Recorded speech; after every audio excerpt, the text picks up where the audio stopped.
アメリカ最古のバイクブランドインディアンモーターサイクル、日本で一番新しくて詳しい情報をお届けしていきます。インディアンモーターサイクルマニア V 型エンジン大好き西尾です。今回は2024年にフルモデルチェンジ、非常に人気を博しております新型スカウトについて、車両のディティールや足つき、サウンドなどなど、インディアンモーターサイクルの入り口としても非常におすすめしがいのある車両、詳しくお伝えしていきます。インディアンモーターサイクルの歴史において、スカウトというバイクは非常に歴史的な意味合いも強いモデルになっています。デビューは1920年 606cc のスカウトモデルなんですが、これが世界最速のインディアンという映画でもご存知かと思いますが、世界最速記録を樹立したバイクになってたりとか、インディアンの歴史を語る上で外せない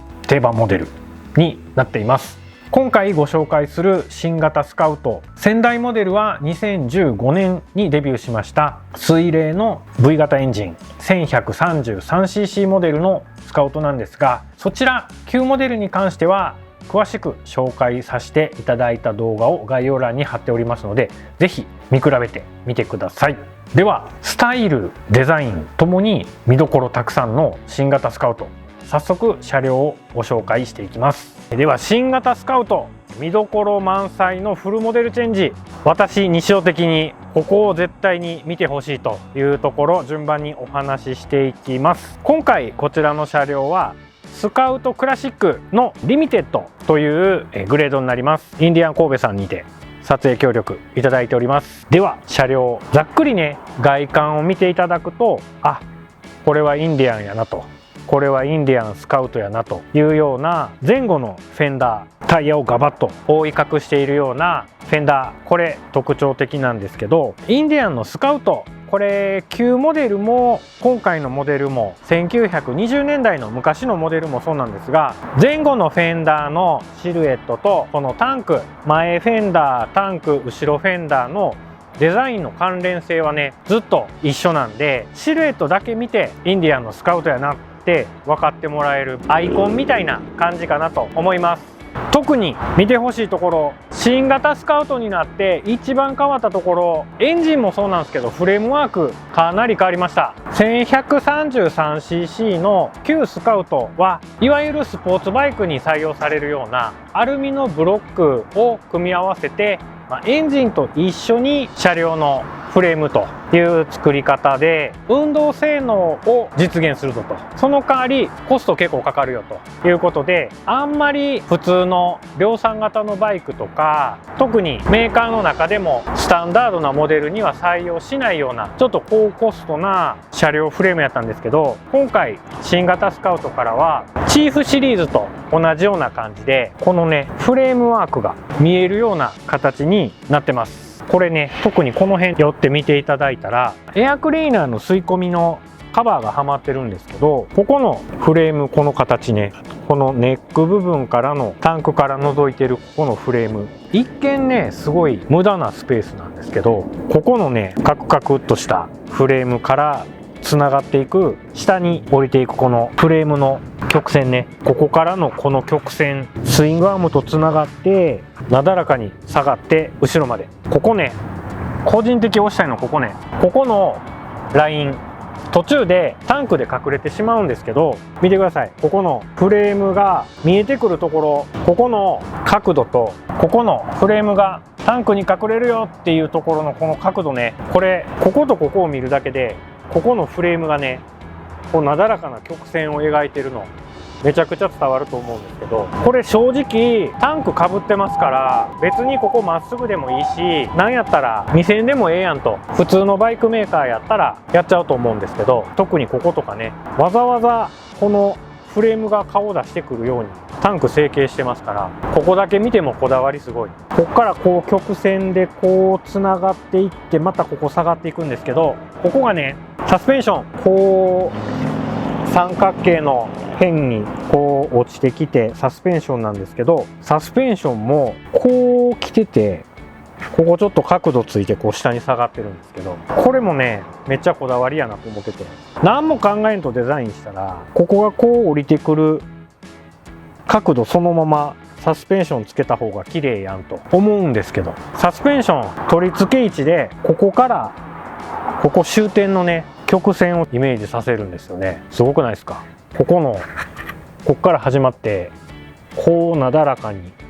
落ちてくる曲線の落ち着く先ここなんですよ。すごくないですか？これがねこう来てんのにサスペンションがこうついとったらね、ここ角度きついやんと、急にここだけ直線になるやんと、この上からこう刺すの根元までと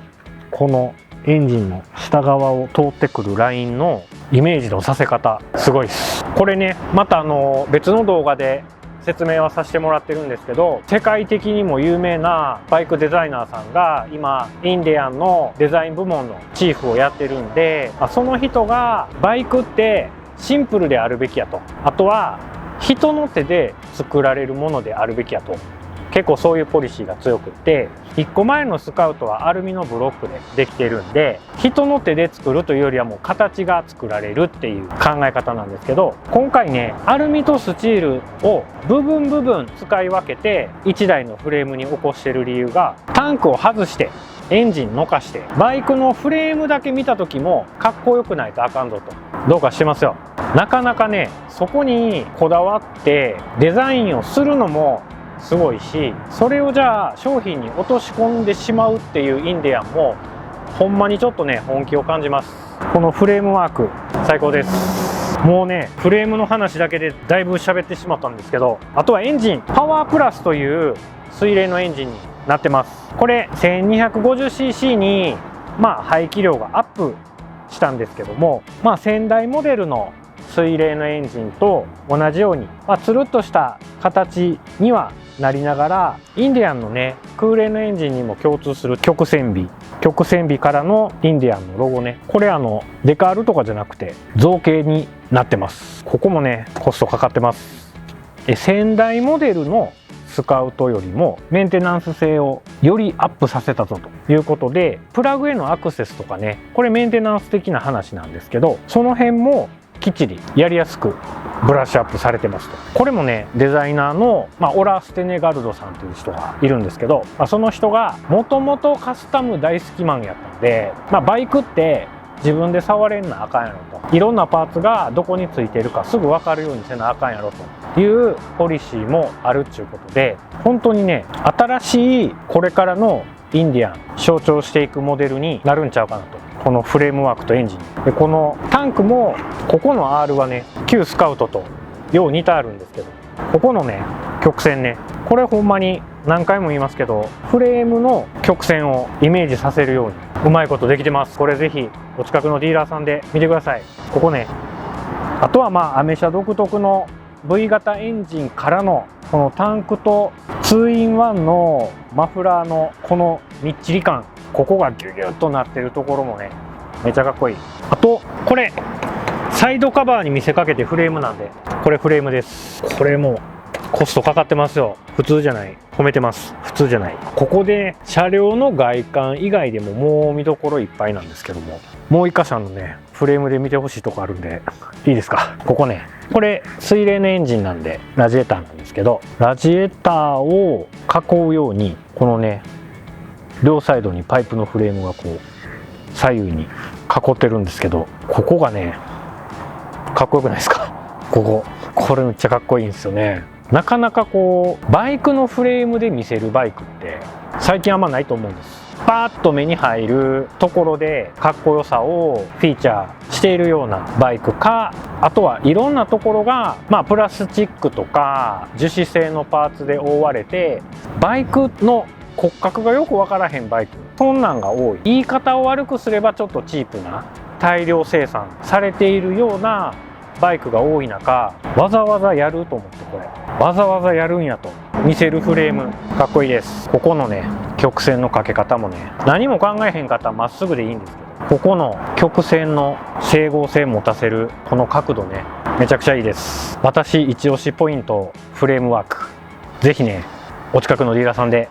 現物見てください。濃い話しすぎたんで、あとはヘッドライト周りとかタンクとかね、車両のエクステリアずっとご案内していきたいと思います。この辺のシルエット 1133cc の1個前のスカウトとよう似てあります。よう似てるけどヘッドライトはね LED に変わってます。これがオプションで出てたプロジェクターのヘッドライトじゃなくてシンプルな LED のヘッドライトに変わりました。足回り、これはモデルによるんですが、スカウトクラシックはスポークホイールかっこいいですね。この辺も抜かりなくシルバーなんでいいと思います。ブレーキは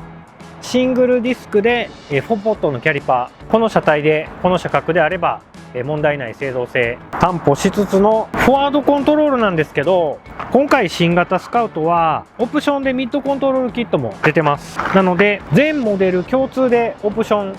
入れ替えができますので、自分のポジション、自分の使い方に合った1台を作れますよと。その辺のカスタマイズの相互性というか、カスタマイズの相関関係もやっぱりこの車体デザインしてはる今のインディアンのチーフデザイナーオラ・ステネガルドさんのポリシーも感じるかなというところで、次ね、私西尾的にこの新型スカウト、特にエンジンとフレームワークの次に見てほしいのここです。座った時に自分から見える景色ね、外から見た時のかっこよさはもちろん大事なんですけど、乗り物なんでまたがって自分から見える景色がかっこ悪いと眺めてるより乗ってる時間の方が長いはずなので、そこはねやっぱ大事にしたいんですけど、これタンクむっちゃでかないですか。ここの長さもここの幅も、このセンターのコンソール、スカウトクラシックはメッキになってるんですけど、ここのね存在感、ここもここもこれも合わせてタンクがめっちゃでかく見えます。もうなんかアメ車っていう感じ、国内メーカーとかヨーロッパメーカーではないなというぐらいインパクトある。信号待ちとかでこう目線をパッと下ろした時に気分上がると思います。あとこの辺のボタンはねオプションと連動してグリップヒーターの温度切り替えとかね、そういうのに拡張できるようなギミックもついてたり、あとメーターパネルはチーフシリーズでおなじみのライドコマンドタッチパネル式のフルカラーの液晶メーター、ライドバイワイヤーですっきりしたスイッチボックス周り、クルーズコントロールもついてるし、新型スカウトシリーズはグレードによりクルーズコントロールとかライディングモードとか選べるようになってるんで、この辺もね大きく進化したなと。デザイン以上に中身も進化したなと。かっこいい。お尻周り、スカウトクラシック旧型のスカウトと同じ感じで、ガバッと長いリアフェンダーに LED の砲弾型のウインカーとテールに埋め込まれたちょっと長いテールランプ、この辺のね姉妹は 1133cc のスカウトと共通なので、インディアンというメーカーの中でスカウトというバイクのデザインの収まり継承されていて、中身は結構バリバリ最新のバイクなんですけど、ちょっとしたところ積み重ねがやっぱりインディアンの歴史大事にしてるんやなと感じます。いいと思います。では新型スカウト足つきライディングポジション、車両の取り回しなどチェックしていこうと思います。失礼します。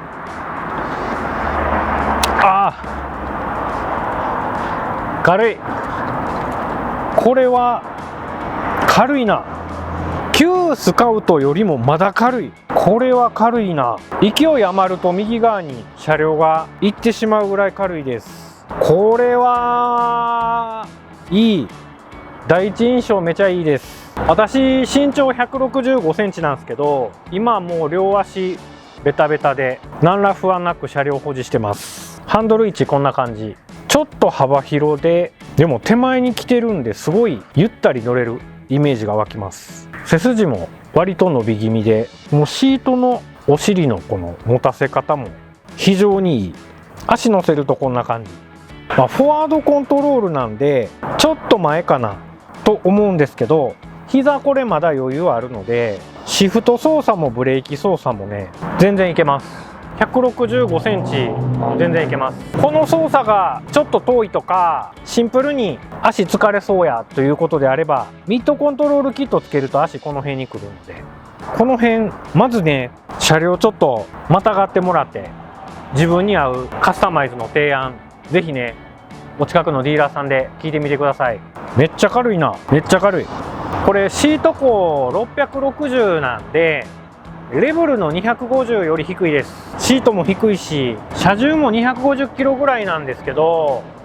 これはめっちゃ軽いな。先代モデルのスカウトでも感じたとこなんですけど、結構重心の集め方がうまいので起こすのもすごい軽いし、でサイドスタンドの場所もめっちゃ前出しやすい。重心が前に来てるバイクやとやっぱりサイドスタンドも前の方についてるんで、反対側ですけどこういう感じでスタンド出さなあかんとかやっぱあるんですけど、もうサイドスタンドこの辺についてるんで身長問わずサイドスタンドめちゃ出しやすいです。こういうとこね、細かいところもインディアンの技術力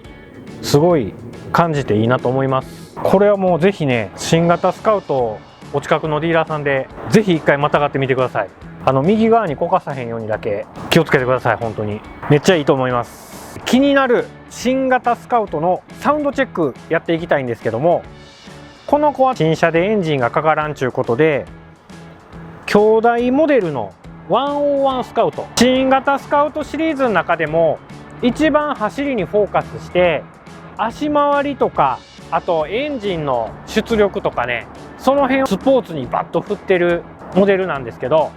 サウンドの感じとかね、排気量一緒なんで参考にしてもらえると思いますんで、エンジンかけていきたいと思います。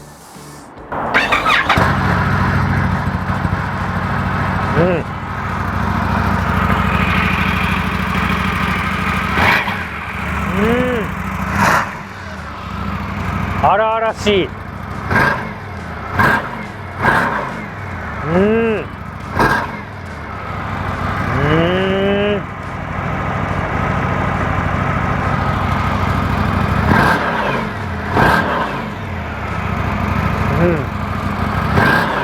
これ空冷のエンジンと違って水冷のエンジンなんで吹き上がりめちゃくちゃいいです。吹き上がりめっちゃいいし、この 2-in-1 の太いサイレンサーになってるんで、このねサイレンサーから聞こえてくる音結構ぶっとい。これ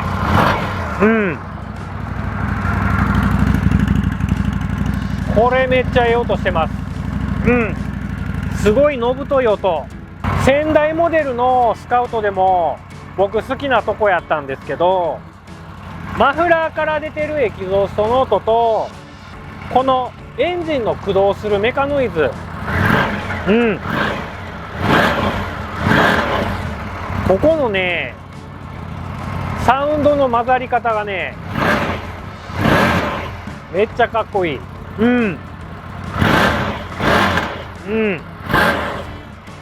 やっぱアメ車なんで上品さよりも荒々しさというかパワーを感じるというかいい感じです。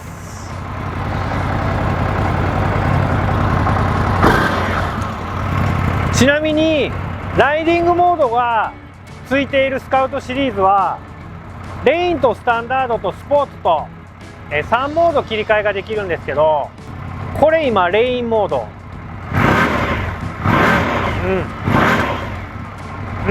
吹き上がりも結構マイルドでおとなしい感じ。これスタンダードモード吹き上がりマイルドなんですけど、もうちょっと上までギュッと回るようなそんな感じ。これスポーツモード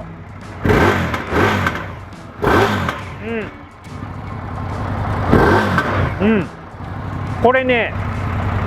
アクセルの開け加減一緒なんですけど、やっぱスポーツモードになると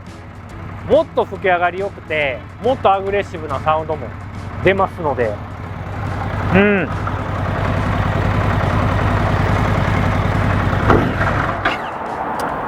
ノーマルでも十分ぶっとくてええ音するんですけど、スポーツモードで走らせたりとかしたらねテンション上がると思います。ノーマルでも十分いい音、あとはこの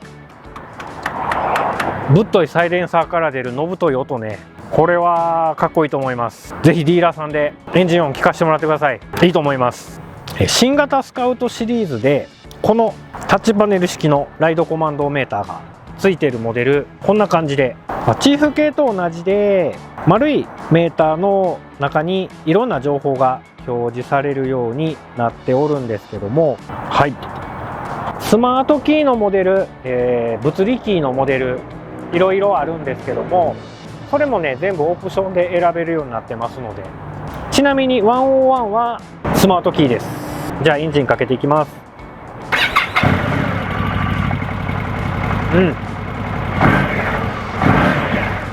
こんな感じで、スピードメーターとタコメーター表示されるメーターで、メーターの画面も2種類選べます。タコメーター真ん中にスピードメーターというシンプルなスタイルのものか、燃料系とかね、どっちの方角向いて走ってるとか、コンパスも出るメーター2つ切り替えができるのと、あとライディングモードの他にもバイクのコンディションチェックできるような画面がついてます。はい。で、この画面ライドモード、レインとスタンダードとスポーツとで、あとはトラクションコントロールのオンオフも選べますということで、スポーツモードでトラクションコントロールをオフにすると一番じゃじゃ馬バージョン、になります。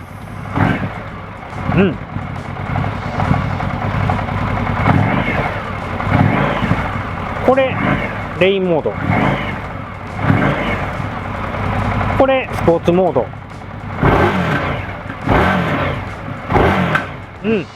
これアクセルの開け加減一緒なんで、これぐらいねキャラクターが違うぞと、これだけでも十分ワクワクしないですか。いかがだったでしょうか。新型スカウトデザインこだわってるポイントも十分伝わりますし、あとはサイズ感、取り回し、これね本当に乗りやすくてかっこいい。そして2025年モデルでは新型スカウトの弟分として60という排気量ちょっと小さめで価格も抑えたモデルもスタンバイしておりますので、2025年改めて新型スカウト60大ヒットするんじゃないかなと思ってます。気になる方、大型バイクこれから乗る方、アメリカンバイクちょっと沼っちゃった方、ぜひね新型スカウトお近くのディーラーさん行って現物見てもらえたらなと思います。あとはねぜひ乗ってください。インディアンのバイクどれもそうなんですけど、かっこよさは見たらわかるんですが、乗ったらまたね作りの良さ分かりますから、ぜひお近くのディーラーさんでお試しください。このチャンネルではインディアンモーターサイクルの日本で一番新しくて詳しい情報をお届けしていきます。高評価、チャンネル登録、あとはこんなトピック取り扱ってほしいなどあればぜひコメント欄で教えてください。ではまた次の動画でお会いしましょう。